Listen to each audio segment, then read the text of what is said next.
Hello everyone, criminal defense attorney Victor Orsatti here. So this morning I had an interesting case out of Vista Court in North County, San Diego.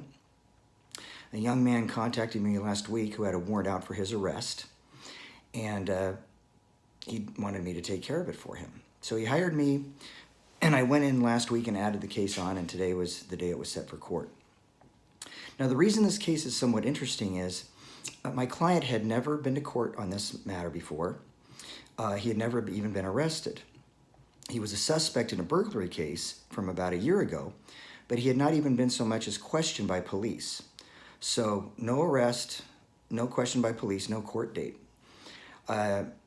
In the past, the way these things happened when things were more civilized is if someone was charged with a crime and they hadn't been arrested, the court would send out what's called a notify letter.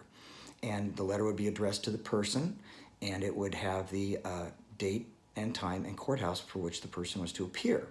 And at the bottom it would say failure to appear on this date and time will result in a warrant being issued for your arrest.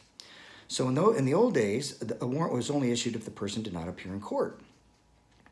But more and more these days, I am seeing this happen where instead of the court sending out a notify letter, they dispense with the notify letter and just send out a warrant for a person's arrest.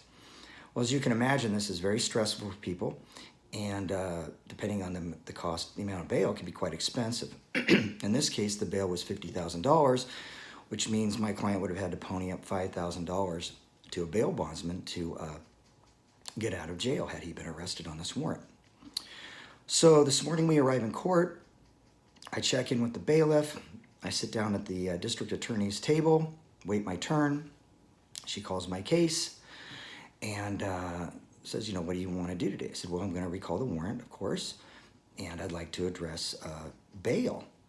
And I asked her, I said, what are you going to be asking for? And she opened the file and looked at it.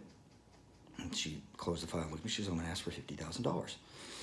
And I said, okay. She goes, well, what were you thinking? I said, well, I would like him to be released on his promise to appear, what we call in the criminal justice system an own recognizance release, or OR release. And she said, well, this is a residential burglary, and the victim was present. Those are called hot prowls. So she goes, you're going to be asking for quite a lot, and I'm inclined to oppose it. And I said, I understand, I know you're just doing your job, but let me tell you a little bit. I said, this guy has got no record at all whatsoever, not even a speeding ticket. And I said, he's a lifelong resident of San Diego. His family lives here, mother, father, wife, 8-month-old daughter. He has a job here, and he's not a flight risk. He's not going anywhere. And he's hired me, and people generally don't hire attorneys and then leave. So she thought about it for a second and said, okay, she goes, I will not oppose your OR request on the condition that he agrees to a stay-away order, meaning stay away from the victim's apartment, not just her apartment, but the whole complex. So I said, okay. So I went back and talked to my client. He agreed to that, no problem. And then we went in, and the judge recalled the warrant and released him on his own recognizance. So my client is very happy. He'll be sleeping in his own bed tonight. We saved him $5,000.